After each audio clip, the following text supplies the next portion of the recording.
One of my favorite games from my childhood is Beyond Good and Evil.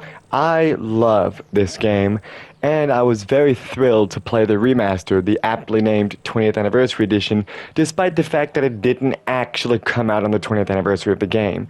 And Jade is a character that I hold near and dear to my heart as well because I thought she was the coolest person ever when I was younger. In Beyond Good and Evil, you play as Jade, and she is a photojournalist who basically sneaks into Alpha Sector buildings and exposes their corruption with her camera. You do hang out with two companions along the way, Paige and Double H. By the way, if you add an extra H to his name, he might just perform a pedigree on an enemy. But Paige is the partner you'll probably spend most of the game with, and Jade is, as I mentioned earlier, a photojournalist, and her goal is to take pictures to prove that the Alpha Sector are corrupt and are actually not helping the citizens at all. Now, to all my fellow Hylians out there, I must say that this is still a beautiful game. I love the setting of Beyond Good and Evil. There's this weird clash between like living on a bunch of islands, and there's even a lot of space stuff in this game. Like you travel literally to the moon, or at least a moon, later in this game. And I just think that this game just looks really cool. Another thing I love too is sort of the clash between human characters and anthropomorphic animal characters, especially Paige, who is basically a talking pig. There's the man of the hour, wouldn't you know? And I really love the interactions between Paige and Jade. They really do come off as sort of like, family member lingo, and I think Paige, sort of like Rocket Raccoon from Guardians of the Galaxy, is somebody who I definitely care about, and I will do anything to make sure that Paige is all right. I don't want to spoil anything in this game if you haven't played it yet, because trust me, it's a beautiful game. But I would do anything to protect Paige. He is my companion for life. Double H is all right too, but he can hold his own.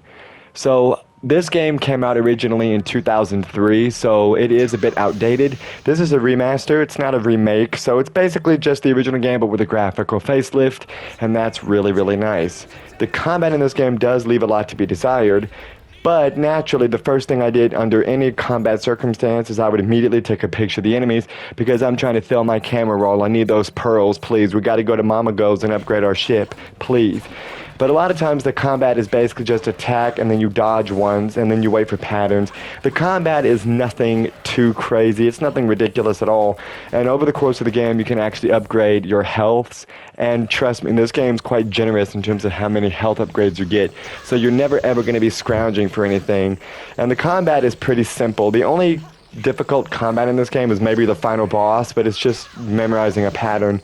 But the combat is really what you're going to be doing the least in this game. I would say most of this game is just going to be you exploring, taking pictures of all the various animals and species you find, which in my opinion is the coolest part of the game, is all the photography stuff. And the combat from time to time, it's there, I guess. And then whenever you collect pearls and photos and completing various side missions, races, etc., you will unlock different upgrades, and those upgrades are actually necessary to progress through the game. Like getting a flight stabilizer for your ship, you do need to go to Mama Goes. It's an central location in the game story, but you do get to talk to the rhinoceroses there, so that's cool. And then you'll find like health pickups by kicking lockers open and taking pictures of any animals that may or may not fly out of lockers, just to make sure that they are documented for your film roll. And I just really love the main gameplay loop of this game. To tell you the truth, I really would love to see the sequel to this game. I understand that it's stuck in copyright limbo, and this particular remaster does have an Easter egg of sorts. After you complete secret quests, that actually has a teaser for the second game. But just look at how beautiful this game is. And there is a day-night cycle. And I just love the aesthetics of this game. I really wish we could have more games in the style like this. Naturally, you got to go to a bar and you got to talk to the bartender here and maybe try to get a secret about where all the pearls are, perhaps stashed in a volcano somewhere. Or if you need some other pearls, you can go complete races and maybe even get the best record times. Even the races are pretty simple in this game. It's a shame, really, because I would love to see the races expanded. But then you get the ship later in the game, and you just get to fly around and maybe even go to the moon. As I mentioned earlier, you actually do go to the moon in this game. Or you can take all those credits that you have from defeating enemies and taking pictures, and you can spend them on health upgrades. You can upgrade the health of your ship. You can even get different outfits for Jade and Paige and probably Double H as well. And you can even get different colors for your ship. This is also a stealth game somewhat. The stealth sections are pretty simple, nothing too crazy. But this game, from time to time, will have big, giant action scenes. Look at that big stash of pearls that I found. So this is sort of a stealth game. I think stealth is probably what you'll be doing more so than the combat. And Jade can be quite sneaky when she wants to be, or her codename Shawnee. And look at that. None the wiser, and I pressed this big button to this door, and the guy didn't even hear it. Oh, sorry, he did hear it. What do I know? But this is a fantastic game, and I highly recommend anybody to play this. Look at this. Jade is under immense amount of pressure right now, but she is nothing if not resilient. Look at that. What do you know? I'm just going to let this play out because it's really cool. I mean, look at this big giant action scene. I think this is an optional, like, Alpha Sector side mission. You infiltrate their headquarters and stuff like that. I think that's what this is. And how cool is this, like, for a side mission? Some players probably haven't even seen that. And then naturally she gets rescued by Double H. So that's nice.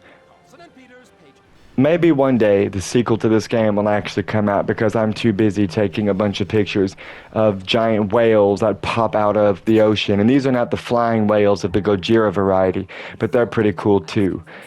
And you get a lot of credits and stuff for taking pictures of animals. And you get pearls eventually when you fill the camera rolls.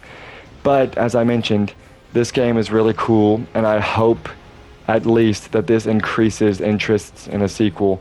I don't think the sequel will happen anytime soon. I mean, it's been stuck in development limbo for years now, but man, I would absolutely love for that sequel to eventually come out.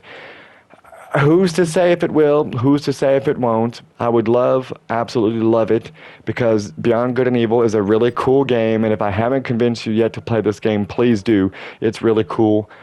Jade is a great character, and her story needs to continue.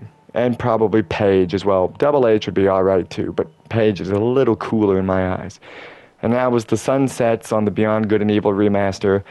I loved replaying this game. I liked the original game a lot too, but will we ever get the sequel? Who's to say for sure? Beyond Good and Evil is one of my favorite games of all time, and I love it. I would probably give it an 8 out of 10. I love it.